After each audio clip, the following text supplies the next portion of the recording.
The letter from the front. The year was 1942 and the world was burning. Across continents and oceans, millions were caught in the storm of World War II. Soldiers, mothers, children, all bound by fear and hope alike. In a small village in England, a young woman named Margaret Thompson stood by her window each morning, clutching a letter that had arrived months ago. The letter was from her husband, James, a British soldier fighting in North Africa. His words were filled with longing and courage.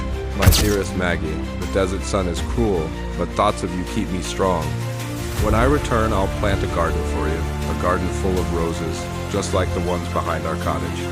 Until then, keep the kettle warm and your heart brave. But no more letters came after that. Days turned into months. Bombers roared overhead at night, their engines growling like thunder. The village blacked out every evening, hiding from the sky's fire. Margaret worked with the Women's Voluntary Service, helping to evacuate children and mend uniforms.